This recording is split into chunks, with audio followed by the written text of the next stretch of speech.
Déjà dans la session d'après, et nous sommes filmés, s'il vous plaît. Si nos amis les hôtesses peuvent nous aider à accueillir nos hôtes pour cette prochaine session. So maybe if our hostesses can help us to get everyone in place for the next session, that would be great. Thank you, George, for having set up this workshop with the topics that were discussed. Now, I would like to perhaps bring all of the speakers to the front, if there are any speakers with us. And maybe those up in the technical control room can simply just give me a little sign when they can take the floor. Bilingual event, I also want to express our deep appreciation to Ashok and the wonderful team that has been piloting the workshops of this significant initiative, the One Ocean Summit. I think we all have to recognize the hard work that has been done in order to prepare substantive discussions. So I want to welcome all of you, all the participants that are entering the room, all of those that are following us online virtually today to this workshop entitled Sustainable Tourism in the Blue Economy.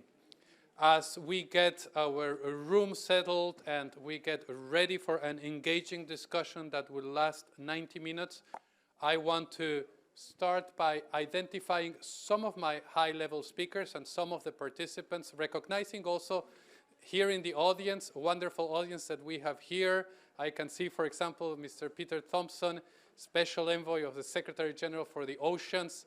He is our leader and the voice of the United Nations for speaking for the health and the sustainability of our oceans. Today's event, very interesting event that we have prepared with the One Ocean Summit Secretariat and the organization that I represent, that it is the One Planet Network hosted by UNEP that advances implementation of Sustainable Development Goal 12. It's about sustainable tourism in the blue economy.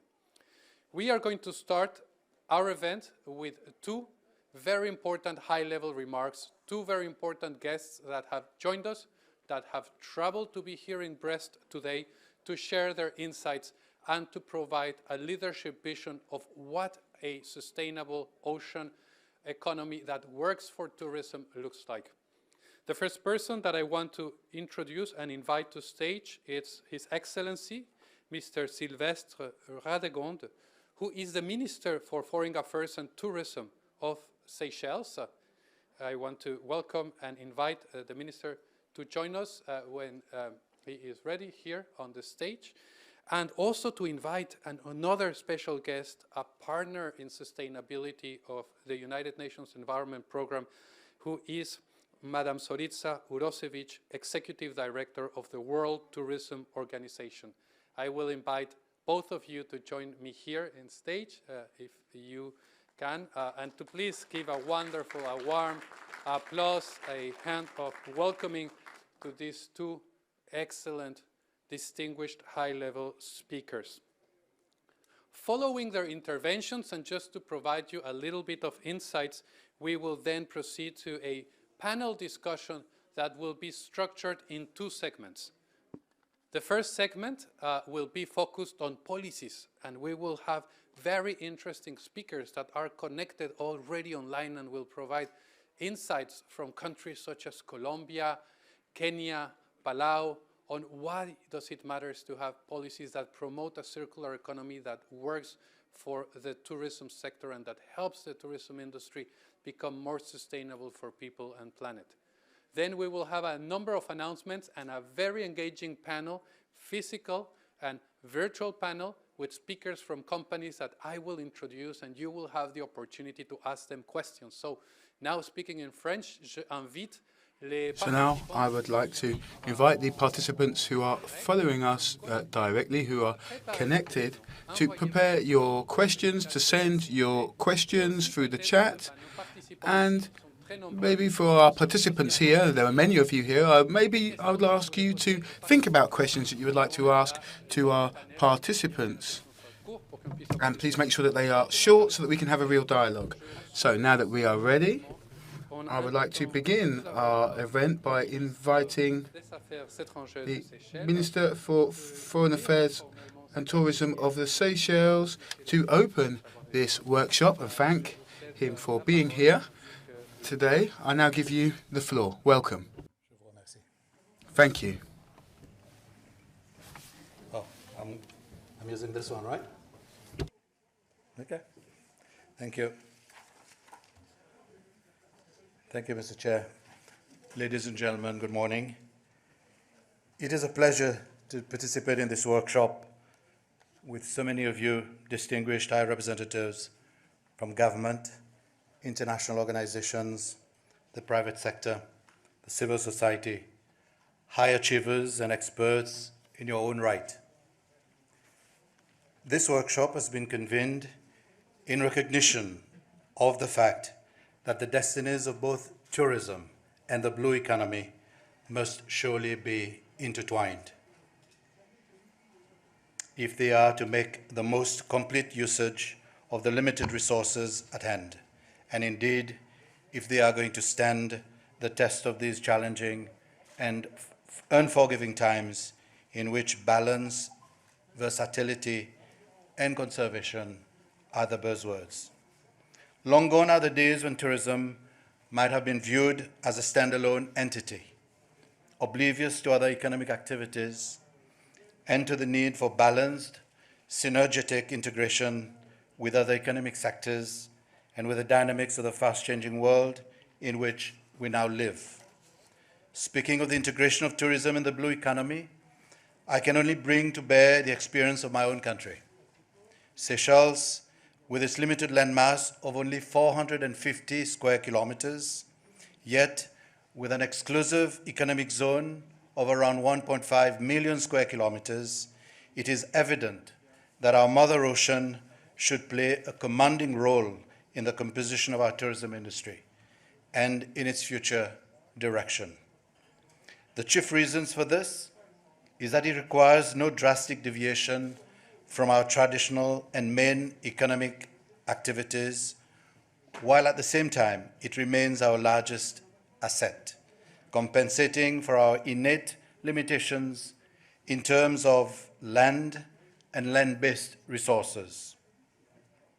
Also, the sustainability and environmental focus are conducive for the development of our prime economic activities, especially tourism.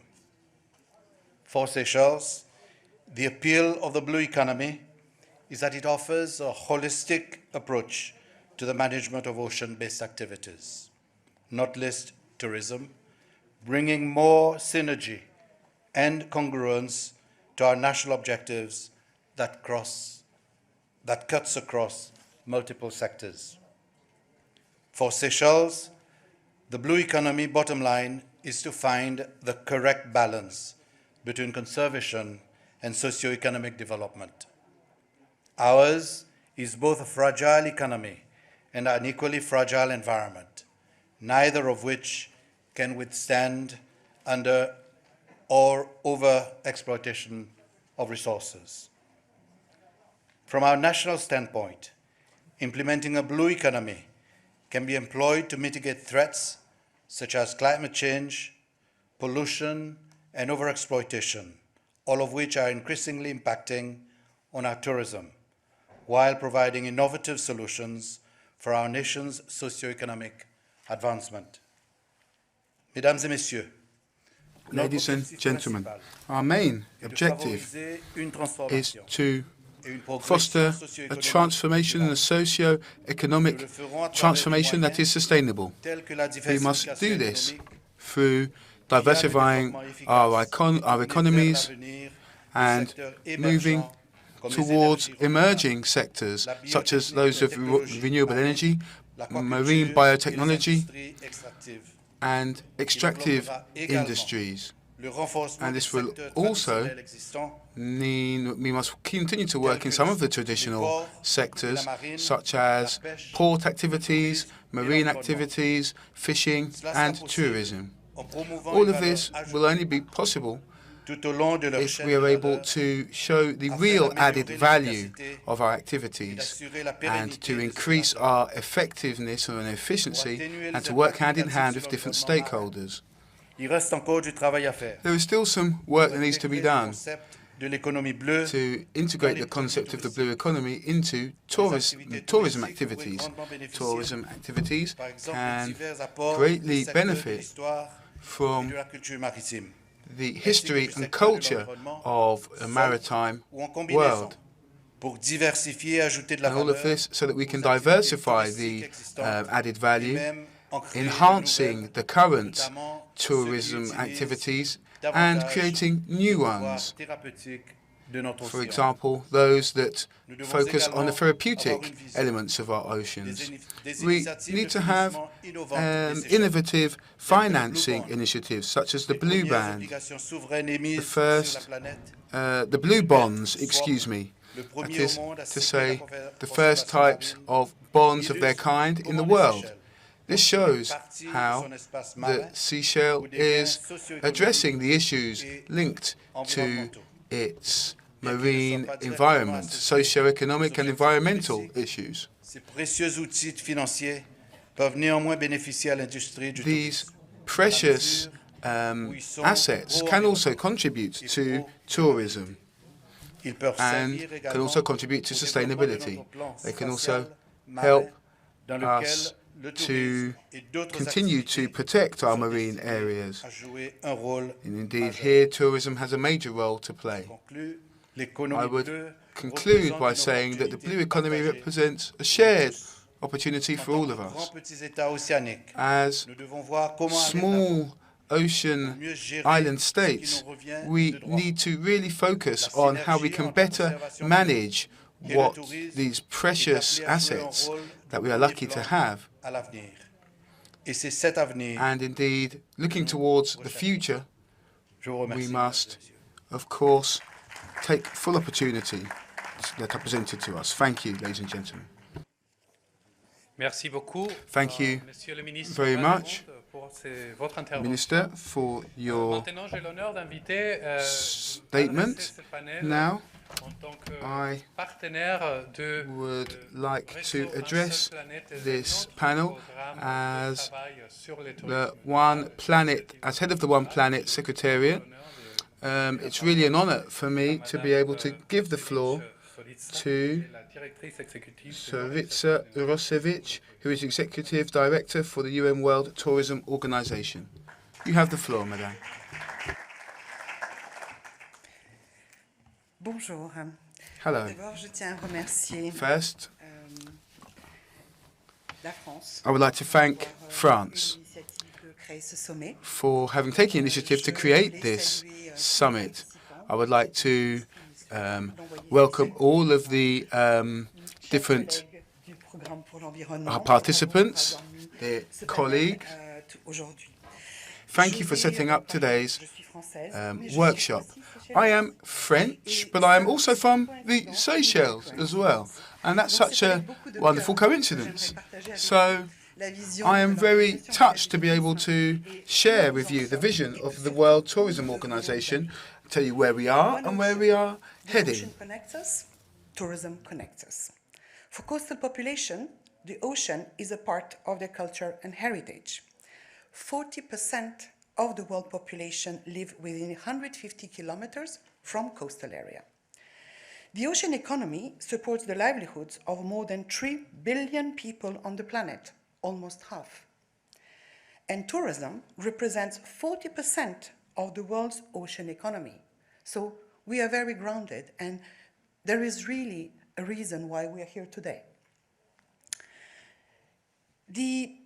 For small island developing states, the ocean is responsible for between 30 to 50% of the GDP. But oceans matter to all of us, not just those who live beside it. Our well-being depends on healthy ocean. It always has, and it always will. For instance, oceans play a key role in absorbing emissions and mitigating against the impact of climate. Around 30% of all CO2 emissions are absorbed by the oceans. Coral reefs reduce wave energy by 97%, and mangroves reduce waves height by 66%, protecting coastal communities against the impact of worsening storms. However, the pressure on the ocean are intense and growing. Climate change, overfishing, habitat destruction, biodiversity loss, pollution, and over-tourism are all damaging the health of our oceans. We urgently need to work together, tourism included, to shift to a blue economy, one that supports people first, protects communities, and safeguards the oceans.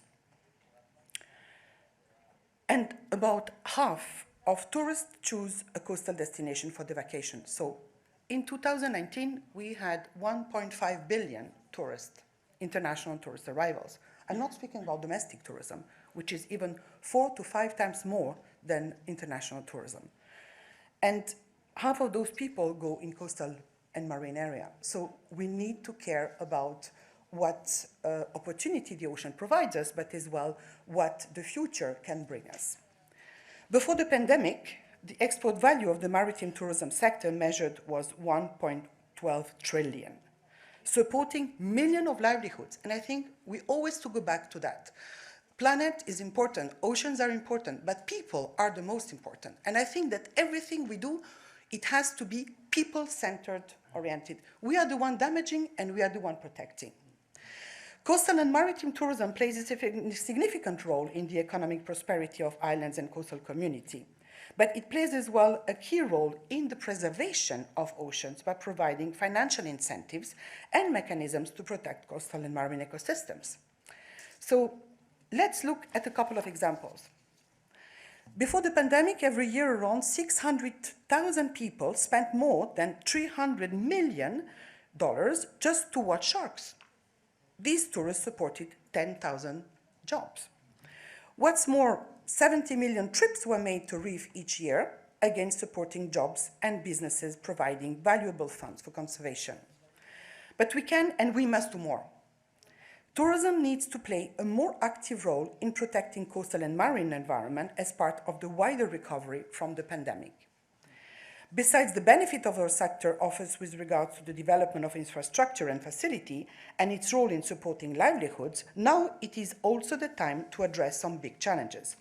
These include tourism impact on biodiversity, pollution, resource consumption, and over-tourism, as I said earlier.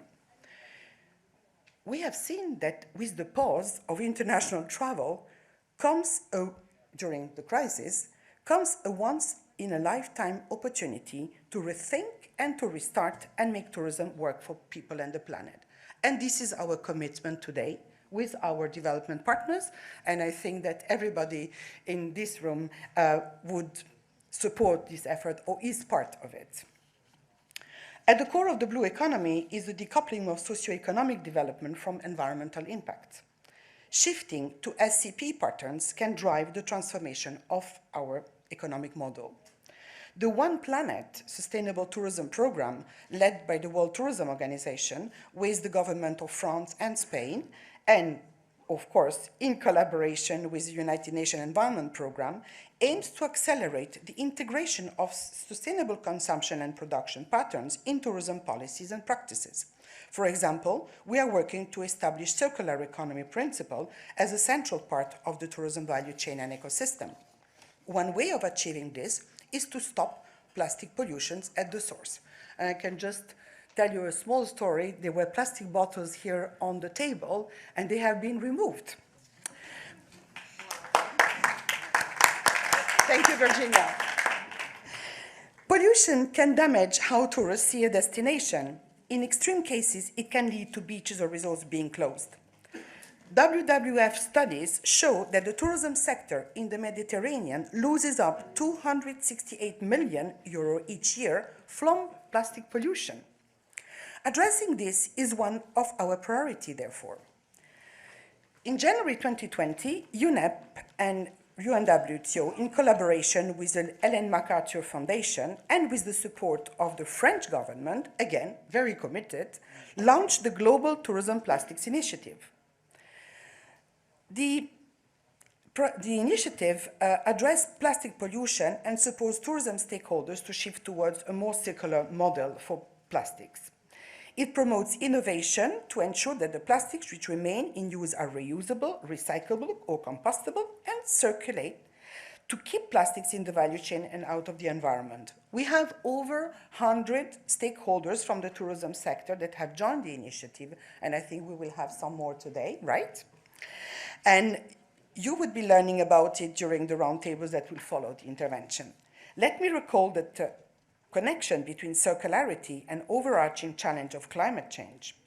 According to the Ellen MacArthur Foundation, relying solely on energy efficiency and switching to renewable energy will only address 55% of GHG emissions. Nevertheless, by adopting circular business models, the remaining 45% of emissions can be tackled. As of November 2019, CO2 emissions from tourism were forecasted to increase at least by 25% by 2030. We have gained a little bit of time with the crisis, making it difficult for the sector to stay in line with international climate goals. To support the acceleration of climate action in tourism, the Glasgow Declaration on Climate Action in Tourism was launched by UNWTO at UNFCCC COP26. The declaration was developed with the framework of the One Planet Sustainable Tourism Programme and has a strong focus on decarbonization and achieving net zero by 2050 at the latest.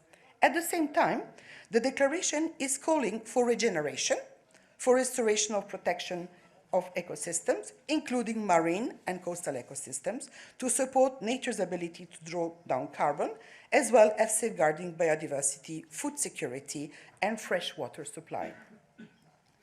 As much as tourism is based in coastal regions, which are more immediately vulnerable to the impact of climate change, the sector has a key role to play in building resilience as well. But all this will not be sufficient unless we rethink how we can finance that shift. Understanding is one part of the issuing or resolving the problem, but we need as well to find consequent and substantial financing. Unlocking innovative financing will be the key to enable tourism transformation. The Secretary General of the World Tourism Organization, Mr. Pololikashvili, is very committed in climate action, and UNWTO is deploying an innovative financing mechanism and ecosystem in response to COP26 resolutions in 21 in Glasgow, and in particular, the resolution 6.4, which is regulating carbon trading. We have the ambition to create a UN net zero tourism ecosystem and facility with partners, leveraging on a unique alliance of the United Nations system partners, UN Tourism. We want to create an alliance and an interagency mechanism to lead the change at global and national level. International finance institutions and equity funds to support the green and the blue investment required, international organization development partners and the private sector at large to engage and support both transformation as well as investment for reaching net zero emission levels for tourism. It's very ambitious, but we will need you all to move towards that direction. To close, I would like to urge all tourism stakeholders, public and private, large and small, to become signatories of the Glasgow Declaration on Climate Action in Tourism, as well as committing under the Global Tourism Plastic Initiative. We look forward to driving a sustainable blue economy through tourism in collaboration with all of you, building a healthy future for people, the planet, and for our own prosperity. Thank you very much.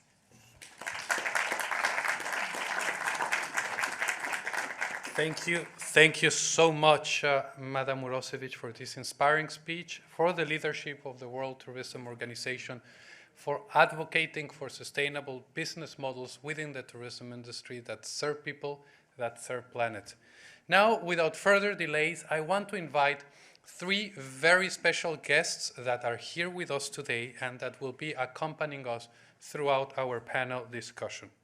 First and foremost, I would like to invite, if he is in the room, Mr. Stanley Rowland, who is the CEO of the global Blue Climate Initiative. Mr. Stanley, please join us to my right.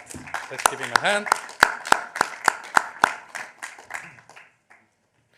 Next, I would like to invite also a very interesting speaker and also committed business leader for sustainability, Mr. Rafaele D'Ambrosio, who's the Managing Director for France and Vice President of Costa Cruises. Please join us here. Welcome to stage. Now, my next guest here, completing this really interesting panel, is Mr. Hervé Gastinel, who's the CEO of Ponant. I will invite him to join us here at the stage. And last but not least, I have very much the privilege of inviting to the stage Madame Brune Poisson, who is the Director for Sustainable Development of the group Accor. But also, some of you will remember, and as being here representative of UNEP, I can only recognize the wonderful role that she had in ensuring that France lead the way within Europe, now that it is the presidency of the European Union, in setting one of the most ambitious circular economy laws that is now being implemented. So welcome Brune to the stage. Also, due to the limited and the current pandemic circumstances, some speakers are not able, as you may understand, to attend in person and will be joining us by video means. Without further delay, therefore, I suggest that we move to the first discussion topic on how policies can support integration of circularity in tourism operations to reduce marine litter. In this regard, as you may all understand, the COVID-19 pandemic has increased the complexity of plastic pollution and its management, since plastic has been critical in the COVID-19 emergency response. As Ms. Urosevic, as a matter of fact, reminded us, to curb the negative impacts of tourism, particularly in the COVID-19 context in which we find ourselves today, the shift to circularity in the plastic economy, and indeed in general circular business models, and addressing systematically sustainable consumption and production patterns as the underlying causes of the climate, nature, and pollution crisis remain critical. So, prior to this discussion, the first perspective that we will hear today comes from far, from Colombia. We have received a wonderful and insightful message from His Excellency Ricardo Galindo Bueno, who is the Vice Minister of Tourism at the Ministry of Commerce, Industry and Tourism of Colombia. Mr. Bueno will introduce and will share with us Colombia's new tourism legislation around the integration of circular solutions. I hope we have the video ready to play, and I would request my colleagues that just without further delays, we introduce the video, please. Thank you.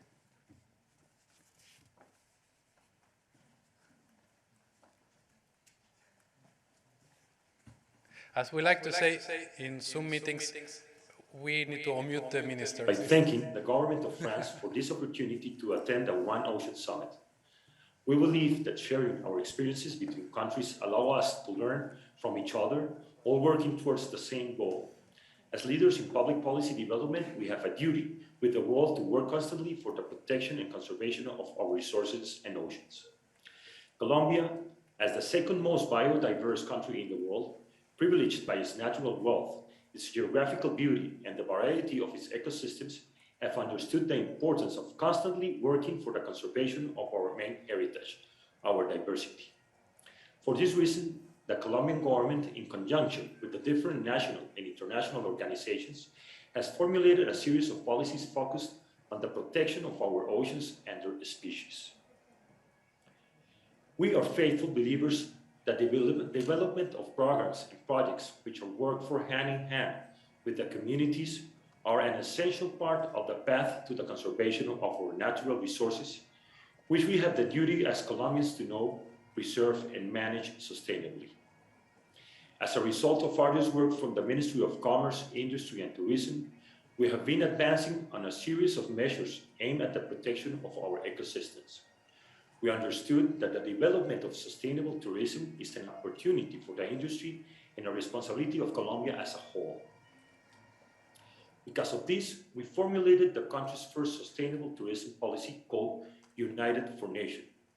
This policy seeks to adopt a strategic and long-term vision of the sector, harmonizing the objectives of the economic and socio-cultural development of tourism with the necessity to protect the natural resources as one of our main strategic assets, which make Colombia an ideal destination for a high volume of tourists. Therefore, the sustainable tourism policy aims to place sustainability as a fundamental pillar of the country's tourism development and as a competitiveness factor of the sector in order to consolidate Colombia's position as a world-class sustainable tourism destination. Aware of the need to accompany national policies and strategies with rules and regulations that facilitate their implementation, the national government issued Law 2068 of 2020, Tourism Law.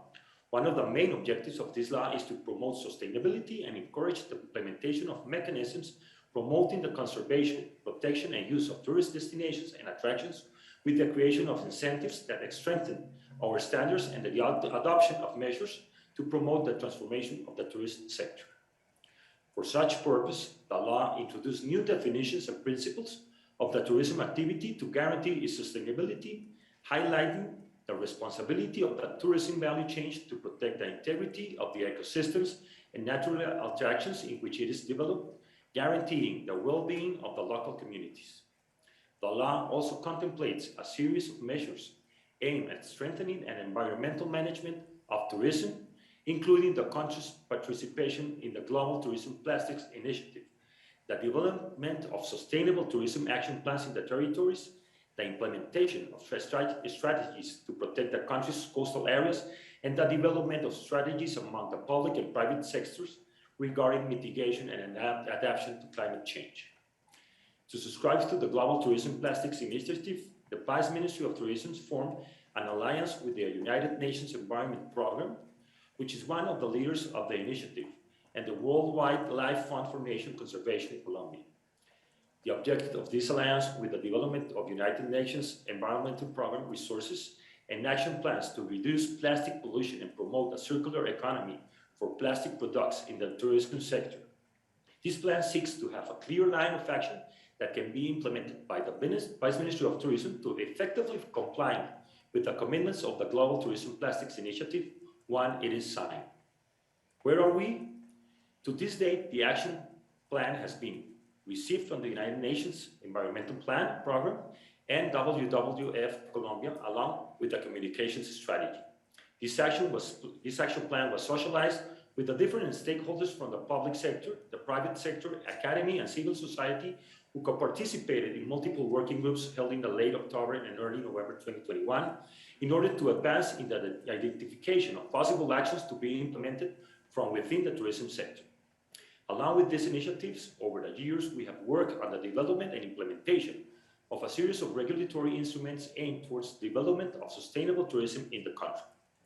Outstanding among these are regulations aimed at the transition to sustainable management of plastics, the prohibition of this type of material entering certain coastal areas of the country, and the establishment of crimes against animals and the environment, among others.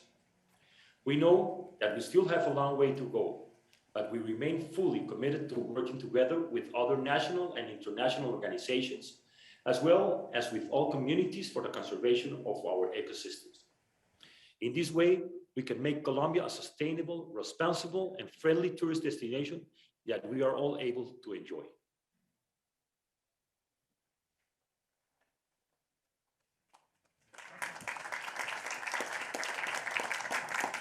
Thank you very much to the Colombian partners for having sent this insightful message from Minister Ricardo Galindo Bueno. And now I have the pleasure of introducing a very, I would say, significant speaker as well that brings a very important perspective now from Africa. As you all know, and perhaps some of you may not be familiar, in 2019, the One Planet Summit held a very significant event in Nairobi in the margins of the United Nations Environmental Assembly. And the program UNEP that hosts the Secretariat of the One Planet Network is also hosted by the wonderful country in Kenya.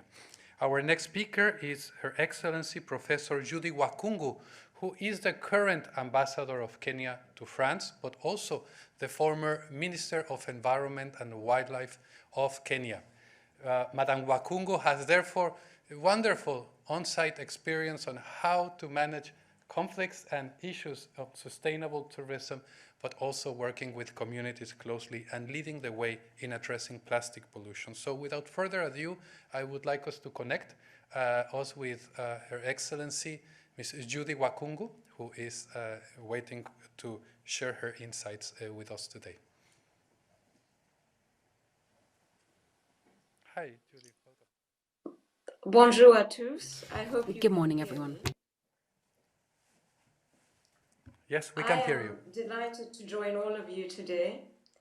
I would like to start by recognizing the organizers of this conference and also for inviting me to share Kenya's experience when it comes to issues of blue tourism, blue economy, and also plastic pollution, especially in our waterways. Kenya is delighted to be a participant in this conference because from the beginning, at the concept of the One Planet Summit, as Jorge has said, Kenya and France have worked and walked together on this important journey. I would just like to take a few minutes to share some experiences with you. As you know, and as Jorge has already mentioned, in 2017, I led the initiative of banning plastic bags in Kenya. It wasn't easy, but I remember very well that we also had the support of the United Nations Environment Programme since it is hosted in Nairobi. The reason we did so is obvious, and all of the speakers have mentioned the challenge of managing plastic pollution. When it comes to our marine protected areas, it was very obvious in our country that all our waterways were contaminated with plastics. We needed to do something drastic. So I took a personal risk and decided that this decision was going to be made by our country. And it basically had 2 or 3 components. The first component is that we had a roadmap that extends to up to 2030 of how to ban single-use plastic bags, bottles, and all other components, and then slowly include biodegradables and compostables. This we were able to do, and effective August 28th,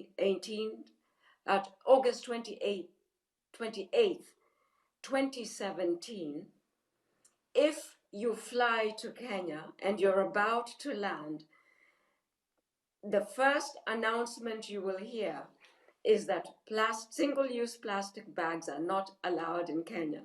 So don't dare even think of landing with them. Because of this distinction, we have seen a significant improvement in 2 components. The first component is that our environment is cleaner, our waterways are cleaner, and people are consuming less microplastics. So of this, we are proud. The second component is that I introduced extremely high penalties, the highest penalties in the world for manufacturing, selling, distributing, and using single-use plastic bags. The high penalties were not necessarily targeted at the smaller business people or the smaller users, the everyday people. They were mostly targeted at the manufacturers and the distributors. Again, we've seen tremendous results in this particular initiative. The other component was to ensure that we encouraged the industries that wanted to generate and manufacture compostables and biodegradables. Again, we have seen tremendous success in this particular initiative. Of course, as previous speakers have said, with the ongoing pandemic, we've seen some challenges due to provision of hygiene protocols, but mostly Kenyans have embraced the fact that we have alternatives to single-use plastic bags. When it comes to the issue of tourism, our tourism sector, which is very important to our GDP, it contributes, depending on the year, about 12% of Kenya's GDP. The tourism sector has also embraced our roadmap towards doing away with single-use plastics. In most of the hotels now, you'll find that we don't use plastic bottles. What we do use are recyclable glass bottles and also other alternative materials. Our national parks, our marine protected areas are of course extremely important to our tourism because our tourism is largely conservation based. Again, here we have been successful. We're making slow but steady progress in that most of our tourism facilities are doing away slowly, some have done it totally, without single-use plastics. So the notion and the philosophy of circular economy is part and parcel of who we are today as Kenyans. If you visit our national parks, our protected areas, our conservancies, the first notice you'll get is that plastics are condemned in these particular areas. And we have seen steady and tremendous success in this. When it comes to the blue economy and in terms of our waterways, again, we've continued to see steady practice in the work that we have done. Our policies are intact. We do not consider them written in stone. These are amended throughout.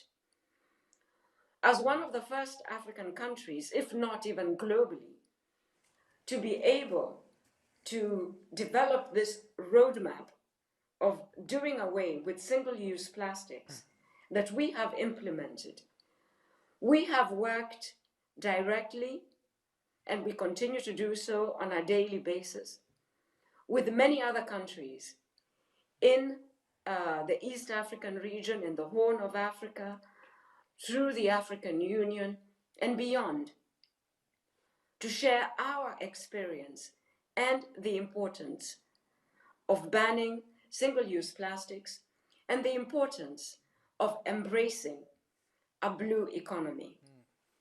Our embracing a green economy is well known. We have a long track record of that. But for a blue economy, again, we have also been a lead. Many of you will recall that in October 2018, Kenya hosted a Blue Economy Conference in Nairobi, and in June, July this year, Kenya and Portugal will co-host the United Nations Oceans Conference. With these few remarks, I would just like to congratulate all the speakers, congratulate all the countries for what you are doing to embrace a blue economy and to enhance our tourism sectors as we continue to recover from the pandemic, to embrace blue tourism. I thank you, and I look forward to our continued collaboration. Thank you very much indeed. Thank you. Thank you very much, Judi, for making time to join us today, for being there, for being an advocate, and for reminding us, as we have seen throughout this panel, that courage and leadership in decision-making pays and creates new opportunities, creates new avenues for growth, fosters innovation. Our third perspective will come also from, now in this case, we are going to the small island developing states, to Palau, that faces severe and unique challenges associated to the triple planetary crisis, specifically to climate, but is also leading the way on embracing a sustainable blue economy. I would like to welcome today Her Excellency Ilana Seid, who's the Ambassador and Permanent Representative of the Republic of Palau to the United Nations, to share with us, just in a few minutes because we are running short with time, your perspective. Ambassador, welcome. Thank you very much for joining us. I think the audio is coming. Just a second. Is the audio ready? Let's try again.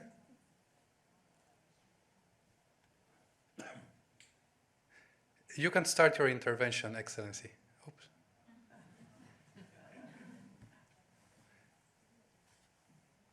Ambassador.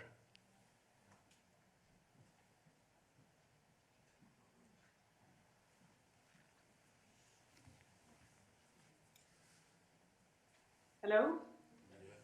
We can hear you. I'm going to try to dial back in. I'm sorry, I can't hear anything. No, we can hear you perfectly well. You can hear me. We can hear you.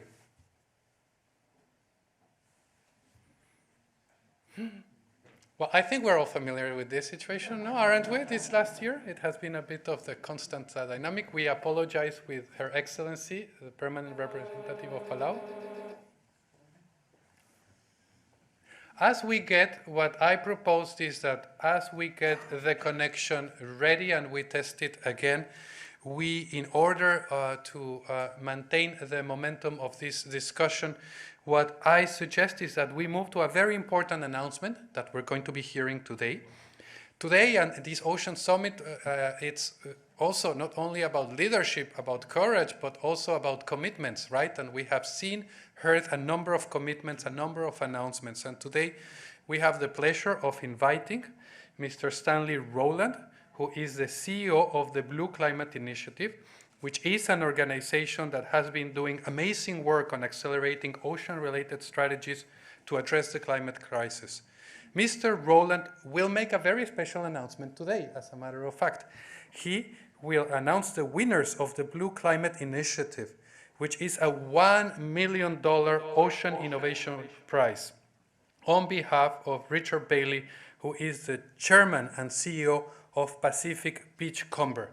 You have heard how in the case of Kenya, sometimes changing regulations helps foster innovation, create change, drive innovation. So today we're going to hear from you inspiring stories and announcements. So without further ado, Stanley, I invite you to please take the floor.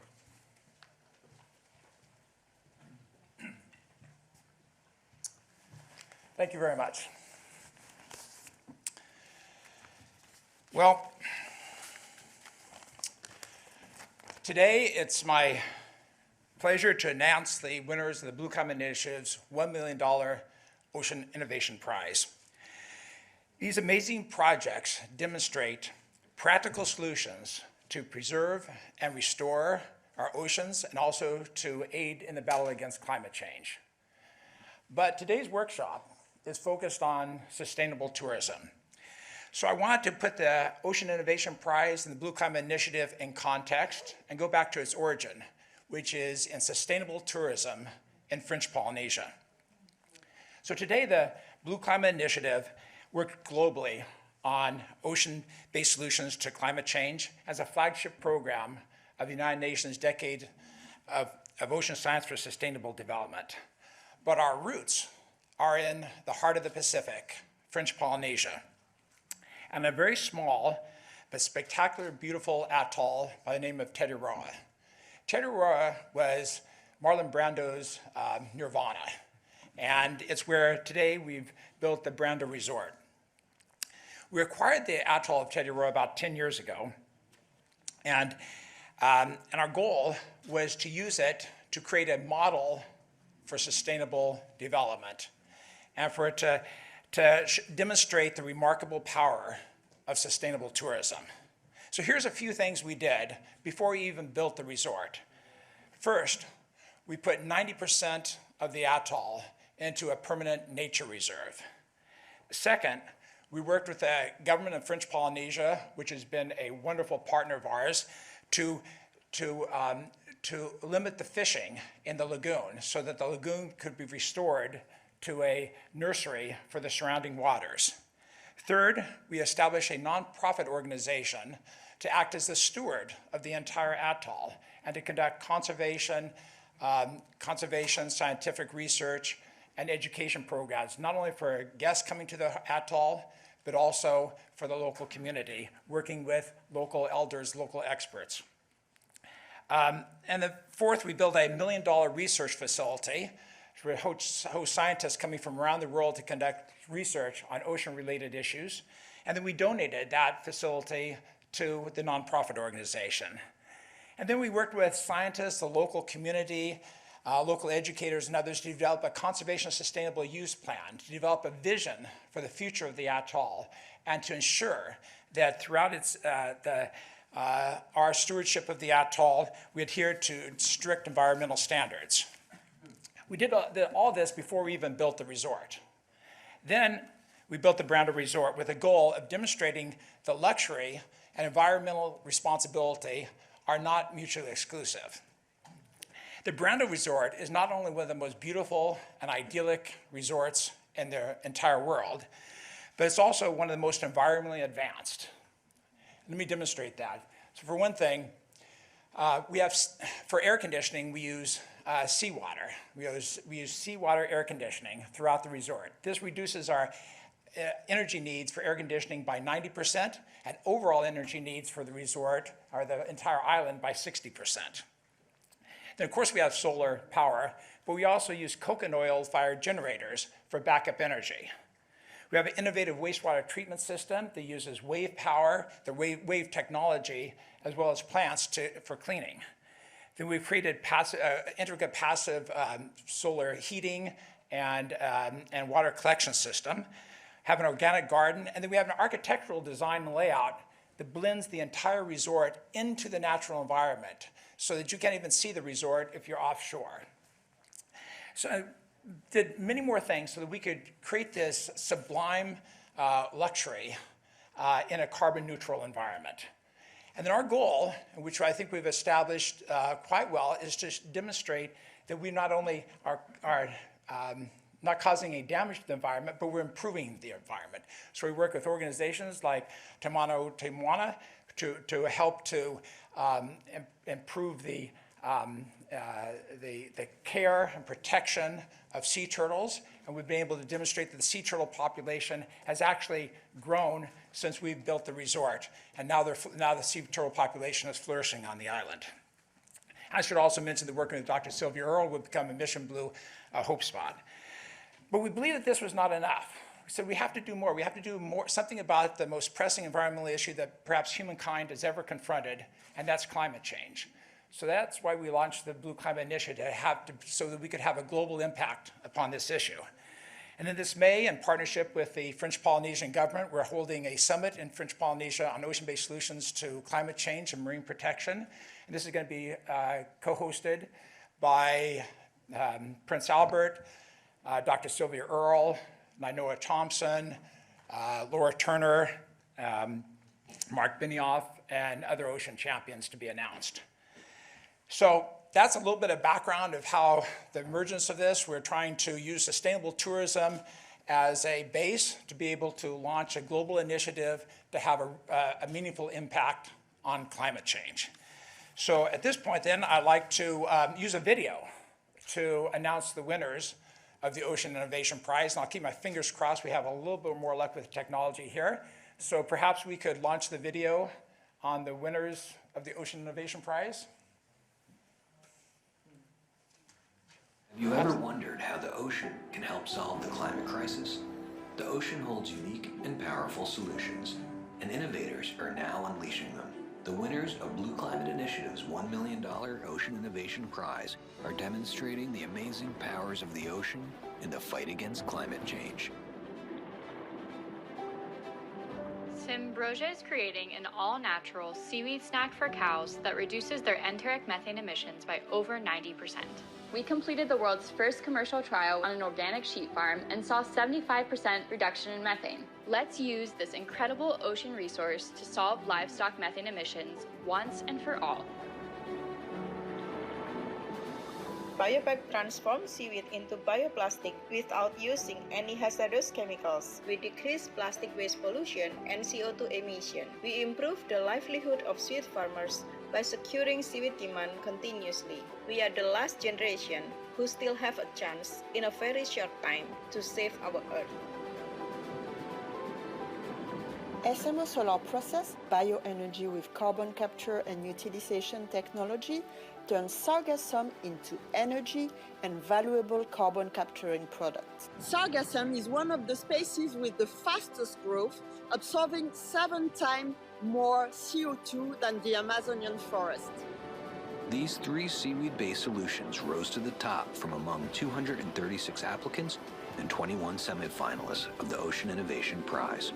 Honorable mentions include EcoWave Power and Core Power Ocean, which convert ocean waves into clean electricity, onshore and offshore. The Blue Climate Initiative, along with its partners, the UN Ocean Decade and Sustainable Ocean Alliance, are thrilled to support these incredible innovations. We invite you to join us in scaling these solutions and reinventing our relationship to the ocean. To find out more, go to blueclimateinitiative.org and turn knowledge into solutions for people, ocean, and planet. Thank you. Thank you. Thank you very much, and congratulations to the winners. I would like now to see if we can go back to our distinguished permanent representative of Palau for a short message to the audience. I think we have already sorted the connection difficulties.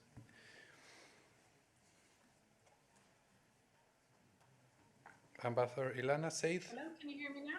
Yes, we can hear you. Welcome. Yes, thank you. And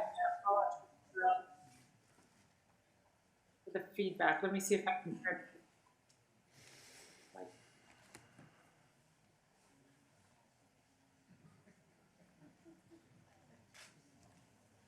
Can you still hear me? Well, thank you very much again for I wanted to share some insight from Palau in the economy. Our journey really began. Sorry, I hear some feedback. Yes, there is a little bit of feedback. Let's try it again. If not, we will record a video and share it with all the participants. But let's try again, Excellency. And thank you for the effort that you're doing for joining us from New York. Over to you. So our journey really. Can you still hear the feedback? Yes, we are still hearing the feedback. In the interest of time and with deep regrets, because Palau is the host of our ocean conference and it's leading the way, we propose that we record a little video and we share it with all the participants so that they can get this wonderful message, this wonderful voice from Palau of leadership on behalf of United Nations for our healthy oceans together with France. Is that okay? Yes, that's okay, and thank you very much for the technical difficulty. We will still try, if maybe without video. I'm hearing suggestions, so with the connection team, but I want to appreciate really sincerely Palau. Thank you very much, Excellency. Much appreciated. Thank you. In order to continue, we have quite a number of speakers and time is becoming short. I will move really to the next session of our panel, which is about business commitments and initiatives for a circular tourism economy. In this regard, I would like to remind the audience that, of course, you can continue sending inputs, questions, suggestions that we will definitely take into account. The members of the second panel are Dr. Megan Morikawa, who's the Global Sustainability Office Director at Iberostar, connected, and will receive just a few minutes to make her intervention. Ms. Charlotte Wwiebe, who's Group Sustainability Director at TUI Group, Ms. Agnès Weil, Sustainability Director at ClubMed, and then we will hear from one of our distinguished panelists who's present with us, Mr. Raffaele D'Ambrosio, Hervé Gastinel, CEO of Ponant and Brun Poisson. So we have still a very rich and insightful program, and we need to move along. Without any delay, I invite Dr. Megan Morikawa to share from her connection a very short perspective on the work that a wonderful, wonderful company, Iberostar Hotels and Resorts, is doing in pioneering a circular economy and plastic solutions. Thank you very much. Are you guys able to hear me? Yes, please go ahead. Welcome. Wonderful. Well, it's a pleasure to be speaking on behalf of Iberostar Group to speak about not only our commitments to working on circular economy and climate change, as well as towards the oceans. We're a Spanish-based luxury tourism company operating in 19 countries with about 120 properties, and 80% of those properties are coastal, mostly in the Caribbean and Mediterranean. And our family who owns this business is also from an island in the Mediterranean, so it was an obvious choice for us to have a strong commitment to the ocean. And since the launch of our Wave of Change movement, which we characterize as the kind of summation of this work, we've been very proud to have major achievements like removing all single-use plastics from our operations, which we actually did in 2020 in the midst of a global uptick in the use of single-use plastics. And we're very grateful to be working with the One Planet Sustainable Tourism Network and the Global Tourism Plastics Initiative to help other tourism providers think about ways that they could respond to the health and safety measures while also reducing their consumption of single-use plastics. We're now working to send no waste to landfill across all of our operations and also to reach carbon neutrality by 2030, decarbonizing our business as much as possible, but also working to protect and restore nature in our destinations, primarily through nature-based blue carbon offsets as the main driver for any compensation that we require by 2030, really as a financing mechanism to really put into value the role that blue carbon can play in both adding resilience and mitigation to the destinations where we're operating.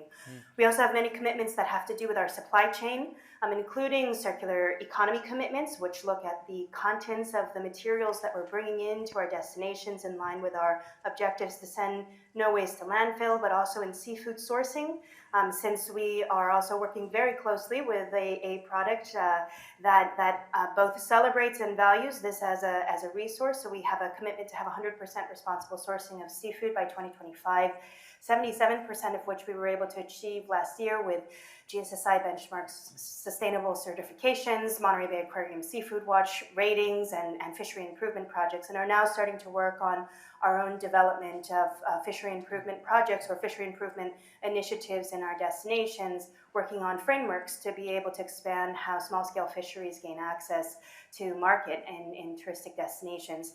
We also have a strong commitment to coastal health, and very similar to Stan's statement, we want to see whether or not tourism can actually be a driver for regenerative practices in our destinations. We have a commitment that all ecosystems are improving ecological health alongside profitable tourism in all places that we operate by 2030.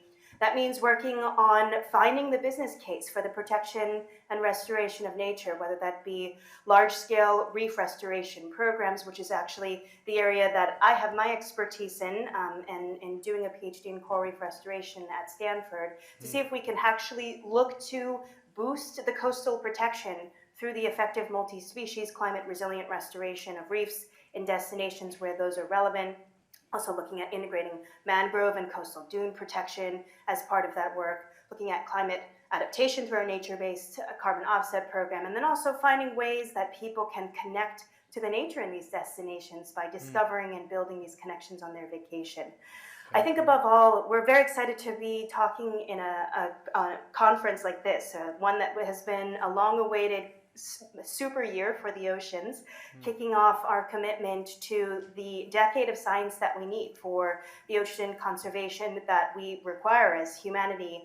And I'll say that there's certainly a lot of research that is missing for us to be able to achieve our goals. And we're very much looking forward to ways that we can synergize these public-private connections to be able to do what we need to do to collaboratively work together to work towards a sustainable ocean economy, and especially for tourism, finding a way to bring more and more people to value and love that resource. Thank you. Thank you very much, Megan, for that concise intervention. Thank you for joining us and for being a signatory of the GTPI initiative. Without further ado, I will now introduce the next company that's working very closely with us. It is also a signatory of this Global Tourism Plastics Initiative, Ms. Wwiebe from the TUI Group, Sustainability Director. The TUI Group is well known, 400 hotels, 15 cruise liners. We are pleased to welcome TUI Group with a short message as well, signaling their intention, their commitments for a healthy ocean. Thanks, and thanks from us in TUI for inviting us. I hope I have quite a good sound now. We can hear you well. Please proceed, madam. Yeah, perfect. So, TUI is a company covering the whole all the different parts in the value chain when we talk about holidays. And we started quite early together with our partners and stakeholders to engage in the area of sustainability and environment.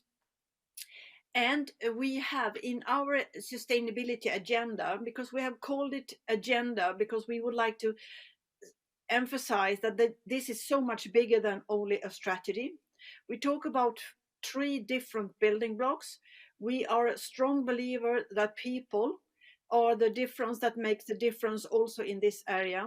And our ambition is to create a generation of change makers and empower them to drive the sustainable development by increasing skills and knowledge also in this area. The next one is planet. And of course, we are, as many others in our industry, working on reducing our footprint. And there is a big commitment to become net zero and to reduce waste and handling water, etc. And the next one is progress. And as industry leaders, we will keep on actively and accelerate the transformation of the sustainability development. For us, right now, we have a high focus on working on to develop a circular business model for us and all the different parts in the value chain. And the focus is in this circular economy focus area is to talk about plastic, food waste, consumer goods, energy, and some other areas. And we are also, as you already mentioned, proud signature of the Global Tourism Plastic Initiative. And please, if you take next slide. I said we're covering all the different parts of the value chain of a holiday, and we have introduced for our hotel companies and for our hotel partners a guideline to be used to reduce plastic, and it's connected with workshops and guidelines. The next one is about cruise. We have done the same exercise there and started to introduce a program regarding a reduction of single-use plastics. The same program is done for airlines, and we have had quite a big project together with Cyprus and TUI Care Foundation to reduce plastic connected to sand, to the beaches and to the oceans. We are absolutely clear of that supply management and purchasing is a critical area, and the way we produce the products and service we offer our consumers is critical. So I think the work to redesign products and services and really trying to find other ways of increasing and of course delivering high quality product and service, but in a new way that will reduce single-use plastic in this case. Thank you very much for sharing those insights. One of the key components of the Global Tourism Plastic Initiatives is indeed the fact that it is monitored, that it is quantifiable and it's verifiable. And this is what we have appreciated, that level of accountability from TUI, and we celebrate it. Thank you. Thank you so much from that perspective. Our third and also important vision, let's give a hand to TUI, comes from a well-known French brand with over 68 resorts present globally. An iconic company, iconic name, you are all familiar, ClubMed. And we are pleased to welcome Ms. Agnès Weil, who is the Sustainability Director of the ClubMed company. Thank you very much for your participation and for sharing with us the commitments, the insights of your group. Yes, can you hear me? Loud and clear. Okay, fine. Well, good morning, everyone. I'm very pleased to be with you this morning, and thank you to the GDPI for this invitation. I'm in charge of sustainability at ClubMed now since 2005, and you talked about ClubMed. Yeah, I'm sorry, I'm just cutting the sound because I hear the translation at the same time, so it's not very comfortable. Excuse me. ClubMed, just in a few words for maybe those who do not know, it's a 70 years old French company that invented new forms of tourism, among which the concept of all-inclusive holiday. And today trends almost 70 resorts in almost 25 countries on all continents. And ClubMed was born just after World War II on an utopia of living together in harmony and of resourcing through nature and through the sea. And it was born in the Mediterranean Sea. As you know, Med stands for Mediterranean. So I'm particularly happy and grateful to have this opportunity today to share with you some of the actions we carry out to take care of the sea, to whom we owe so much. So I will mainly talk about our Bye-Bye Plastic program. This action is part of a more global CSR program, which is called Happy to Care. And it's good to know that the environmental part of the Happy to Care program is built on a very solid base of certification policy. Certification for operations, since 100% now of all our resorts worldwide are Green Globe certified, with an audit every year, and certification for construction too, since all our new resorts projects now are targeting a BREEAM certification or an equivalent. So on the top of this certification policy, we have several commitments on more specific topics. Bye-Bye Plastics is one of them. It has been launched in 2018, and the first set of objectives was to remove main disposable plastic items from our resort in bars, restaurants, rooms, and meeting rooms. And so the way we did it was to reduce the global use of these items, for example, straws, not very useful, to increase the use of the reusable items instead, and when the disposable items remained needed, to switch from plastic to non-plastic. So in 3 years, we removed all food and beverage single-use items like straws, cups, cutlery, recipients. And in the rooms, we switched from individual liquid amenities like shampoos to refillable dispensers in all the traditional resorts. And we removed the plastic packaging of room accessories, for instance. And the impact in 2020 for food and beverage items only is estimated at roughly 120 tons of plastic avoided, but it would have been much more if the occupancy was as usual, but you know, because of the COVID, it has been drastically reduced. And it is during this period that we had the pleasure to join the Global Tourism Plastic Initiative in July 20, since its vision completely met ours. And this collective approach proved to be very, very, very good support and a very encouraging and motivating dynamic. So I would encourage any company who wants to join to do so. So we plan in the coming years to complete the switch to dispensers, to remove remaining plastic accessories in the rooms, to complete elimination also of some plastic items used in festive events, which is another story, and of course to decrease up to 50% in the 3 years the consumption of water plastic bottles, and also to address the question of the plastic supply chain products packaging. So here is a very short story for the plastic banning. Besides this Bye-Bye Plastic program, we can mention some other initiatives in link with plastic pollution that were initiated much earlier, maybe more than 10 years ago, that are still running, of course, beach cleaning operations, but also the setting up of workshops for children called the Clean Art Planet. These are moments focused on the creation of craft plastic objects rejected by the sea. So it's a creative way to raise awareness of children, but also of their parents, and to call them to positive action.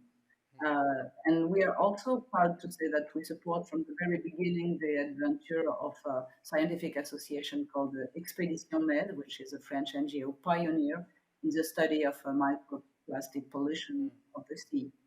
So lastly, in addition to this plastic-related initiative, we can also mention some actions related to marine biodiversity protection, such as a Sea Products Charter since 2007 to give guidance to the purchasers for buying seafood more responsibly, but also citizens' welfare policy. Today, ClubMed has completely stopped all activities involving captive cetaceans, and we partnered with the World Cetacean Alliance to elaborate guidelines for cetacean watching in the wild.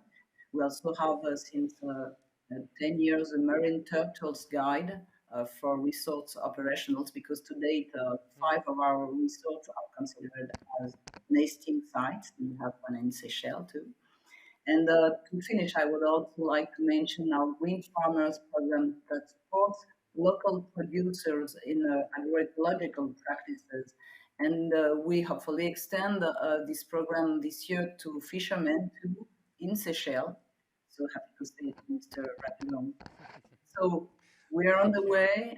We are conscious that this way is never ending and that much remains to be done. And we'll be very happy to share with anyone interested in practices and with other companies or organizations on how to go deeper and further and together. Thank you. So thank you very much. Thank you very much. Let's give a hand to ClubMed, that vision, and that is what the GTPI, by now you're familiar with it, Global Tourism Plastic Initiative, is about, bringing companies together to cooperate to solve global challenges. Now, our next 3, and please bear with us, I know we're pressed with time, but these have been very insightful presentations, are here with us today. I would like to invite now Mr. Raffaele D'Ambrosio, who's the Managing Director for France and Vice President of Costa Cruises, to provide his company's vision. Good morning, everyone. Thank you. Thank you for inviting Costa Crociere. Thank you for the organization of the summit. I want to thank you, the French presidency of the EU, the United Nations. It's been very inspiring also for me participating today at the initiative. But I want also to provide some insight from Costa. I'm from Costa Crociere, cruise company operating worldwide with 2 brands, Costa and Aida, 24 ships. For our clients, Costa is enrichment through exploration. For the summit, for the strategy, for the future of the company, Costa is a company that is totally committed to sustainable tourism. And there is a reason for this, that is very simple. This is a business imperative. We know that without sustainability, there will be no future, there will be no tourism, there will be no business.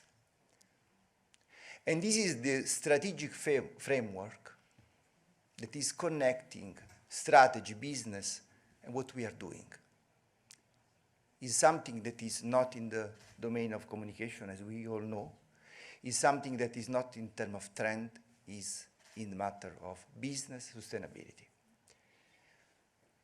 We framed our principles, we committed with our principle in a manifesto that is indicated the way that we are following to develop our activities.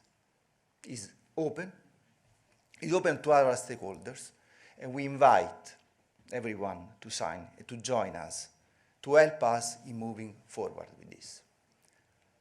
In a more concrete way, what we have done. We invested 6 billion in the creation of new ship. We have been pioneering in the creation of new ship based on GNL, LNG. That is the most advanced technology today available, one of the most advanced technology today available, to manage our ship. And with this achievement, we have been able to have significant reduction of emission, is almost no emission of particulate, almost not emission of oxide sulfur, 20% emission of CO2. We know that this is a part of the journey. Actually, it is a journey. It's never ending. And for this reason, we continue with investment in technology, with the ambition of having 2040 zero-emission ship, with a combination of different technology. We are testing opportunity that may arrive from biocell. We are testing different opportunity that may help from technology point of view to reach our goal. We are working with different parts and different stakeholders to have zero emission at port. For this, we need shore power connection. We are equipped, our ships are equipped for this.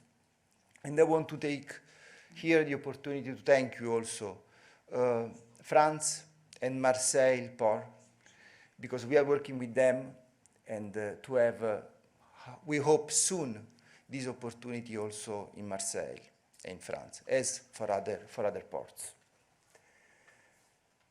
Waste management. Pollution need, the reduction of pollution need to have a strong focus on this. We are approaching the life of our ship like a smart city. We have a smart ship, totally embracing in our process the circular economy concept. This means that, first of all, we see as first resources responsible consumption. Responsible consumption means that we take care of the resources. After we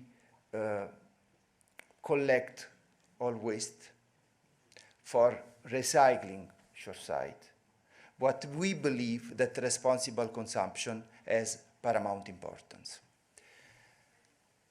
As a project, and is something that is bringing in a way the agenda of the protection of the environment and overall the sustainability 360, because there is more. Sustainability means also what will happen in the destination that we reach. And we have bring things together with development of project that is called Taste Don't Waste. We have totally reconsidered our food production with the objective of increasing food experience for our client, better quality. Reduce waste. We have reduced 35% our waste from food, and more important, engage communities. That is an important element of a circular economy, of sustainable business. For this reason, not only we have worked with our crew, with our processes, with technology as well, to manage better food production on board the ship, but we have also worked with food donation bank into the destination that we visit, because we have reduced waste, but all food that are not used are distributed to the local communities. There is an opportunity, and this is my final message, there is an opportunity of reducing the impact on the environment, improving experience for our customer, improving the value of our activity in the destination that we visit. Thank you very much.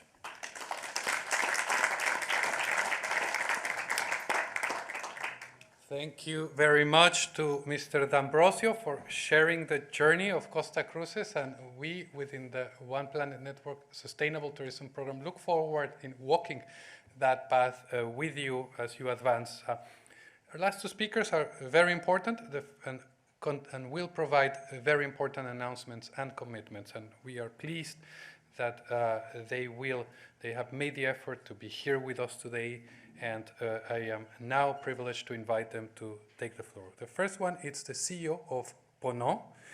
Ponant, as you are aware, it's an important French company that has sustainability as part of its DNA.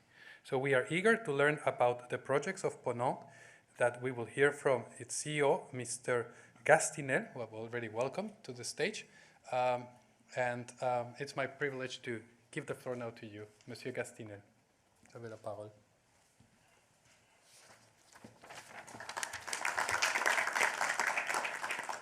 Merci à tous. Thank you very much. I thought that I would inject a little bit of French here into Brest, if you don't mind. It's with great pleasure that I present this company, Ponant, which is a French company comprising 13 ships, shipping vessels, quite recent. They've been acquired in the past 10 years. They take about, an average between 150 and 200 passengers on board.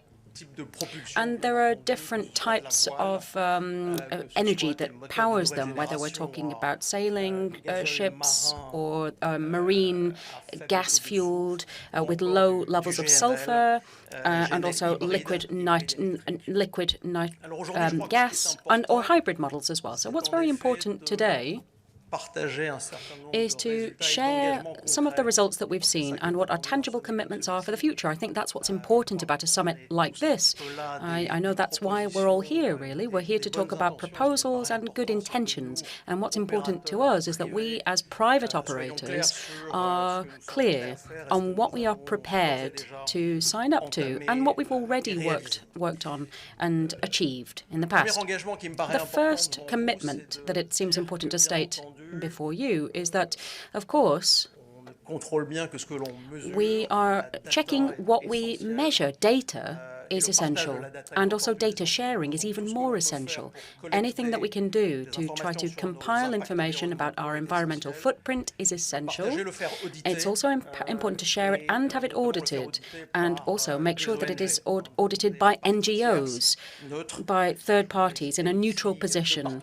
And we have a number of partnerships here that we're particularly proud of and proud to be involved with. Green Marine Europe is one, with the Surfrider NGO, and then the Foundation for the Sea, with its new name, Ocean Approved. That's the new label that it's brought out, which is also audited by the Veritas Bureau, and I see its president here sitting right in front of me. In addition to these certificates, which we are working well on, we're making great progress, I just wanted to pick up on 5 very tangible commitments that we are making and talk to you about them today. The first one is decarbonation. Of course, we are all trying to do this in the maritime world. And by 2050, we are aiming at carbon neutrality completely. In 2050, the majority of the directors here will have retired by then, but I can make commitments for the next 5 to 10 years about where we are today. and also about a fairly recent fleet, but high performance, and we are undertaking supplementary commitments to try to reduce, again, our CO2 emissions to the tune of 15% by 2050 and 30% by 2030. And we're taking 2019 as the reference year, so pre-COVID. Second important commitment for Ponant is to make our world a controlled emissions zone where sulfur and nitrogen are concerned. So both of those. We call them SECA and NECA areas, and they're the most demanding where sulfur is concerned, less than 0.1% for sulfur, and for NECA areas, nitrogen dioxide are the highest in the new generation. We've managed to make about 80% reductions there, sometimes even more than that, if we compare it with the previous generation of engines where nitrogen dioxide is concerned. For the whole fleet, this is a commitment that we have made for the next 2 years. Third important commitment for us has to do with waste recycling. We have a lot of internal processes underway aimed at sorting out waste and recycling our waste. We're talking about 50–60% of our waste is recycled now, and we're aiming to drive that up to 100% between now and 2025. The fourth commitment that also seems important for us is science. We're very fortunate with our latest vessel, which is a hybrid vessel. It's a polar exploration vessel. It's the first of its kind to have reached the geographical North Pole from the French fleet, and that took place on the 6th of September last year.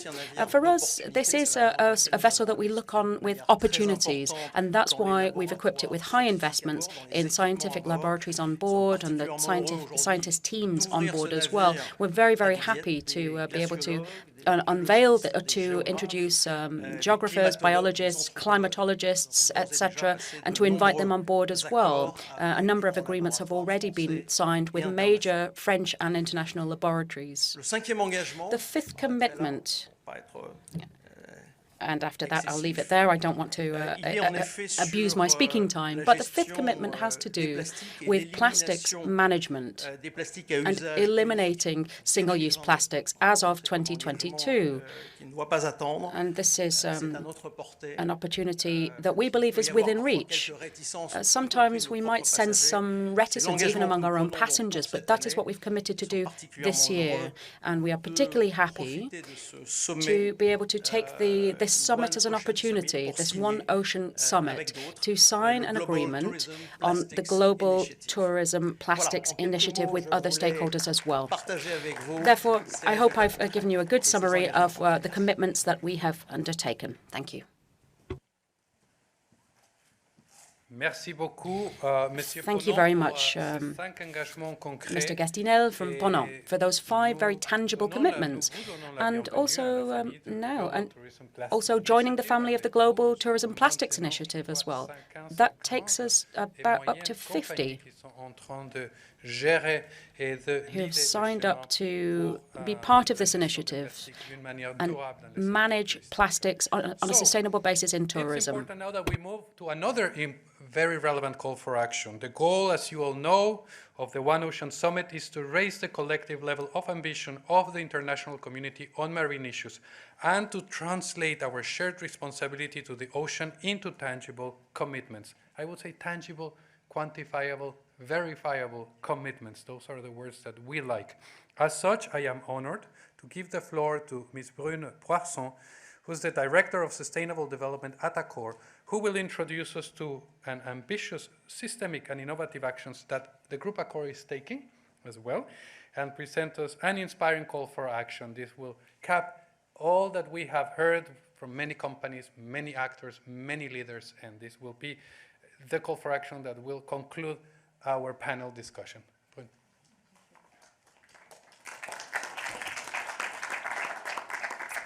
Thank you very much. I know you're all very hungry, so I'll be as fast and speedy as I can. But I just really wanted to thank you for organizing this event and also take the opportunity to thank the French government, whom I'm clearly no longer part of. But I can really, I'm very proud actually to be French, and that, you know, this year for the ocean is actually opening up now here today, because we know that there is a series of very important negotiations that are going to happen, and we need leaders such as, for example, the Special Envoy for the Ocean, Peter Thompson, who's no longer in the room. But I think when I mean we need leaders, we also need private companies, and I'm very happy to see a lot of my colleagues here around the table, because that's what we need. We need more private companies around us. We need more private companies here, because the ocean is actually everybody's business. We hear a lot of private companies who make carbon neutrality commitments. We have made one at Accor, and we made it really key and at the center of everything we do, because it is linked to our financial performance, because we've launched a sustainability-linked bond. But can we still talk about carbon neutrality without thinking of the ocean, without actually tackling the issue of the ocean? Every single company on the planet has a responsibility and needs to put the ocean at the heart of everything it does. And when I say every single company, obviously I'm talking in priority about hospitality companies, tourism companies. We live off the ocean. That's what we do. Without the ocean, we're pointless. And I think it's time we raise the bar. I think it's time we become more ambitious. And this is what, you know, we've been doing over the past few years, but now we need to step up. So what we've been doing so far is obviously committing to curbing all the single-use plastics, eliminating all the single-use plastics in every single of our hotels. And there we need you. Removing it by the end of 2022, but we need you. We need you because I'm sure that in some of our hotels around the world, and we have 5,200 hotels, there is still some single-use plastics left. So between now and the end of 2022, whenever you see single-use plastics in our hotels, put it on the social media. Make us accountable. Shame on us if we don't respect our engagements. So please, we need that sort of help.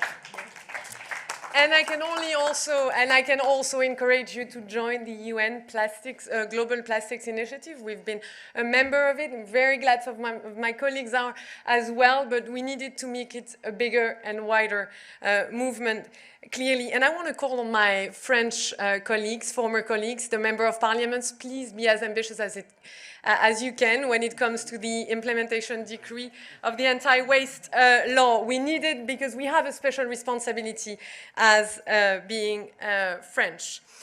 Another thing that I wanted to say, because I think it's wonderful to be talking about plastics, and it's so important to do that because we've basically we've crossed the limits, the 5th planetary boundaries on plastics and chemical pollution. But I think another thing that we need to think of, and this is what we've committed to do, is to ban all endangered fish species from all of our 10,000 bars, restaurants, and every single of our hotels around the world. Another very important thing that I want to focus on now, and I really, again, encourage all the companies here, not only here in this room, but also more generally, to adopt and to work on the basis of one methodology, global systemic methodology that can be put at the heart of our business model, which is the ocean-approved label from the Fondation de la Mer. And thank you, Sabine, for your leadership on that. Thank you as well. I think we're going to be working on that together. The ocean-approved label is not like yet another label. It is really a strategy that you can put at the heart of everything you do, and that helps you put the ocean really and helps you actually put the ocean where it should be, as in at the heart of the business model, and put it in every single of your business operation. And I know, and I can hear the bell, and I'm guessing it is the food bell, so I know you're all very hungry, but perhaps I'll just finish and say a final word, saying that as a company, I think we need to think beyond the responsibility or the direct responsibility of what we do, and that's one of the reasons why we decided to renew our partnership and make it even stronger stronger with Energy Observer, which is a hydrogen-based boat, and we think it should become bigger, wider, because this is probably one of the energies of the future, and we want to support that. So on that note, enjoy your lunch. Thank you for today's meeting, and see you soon.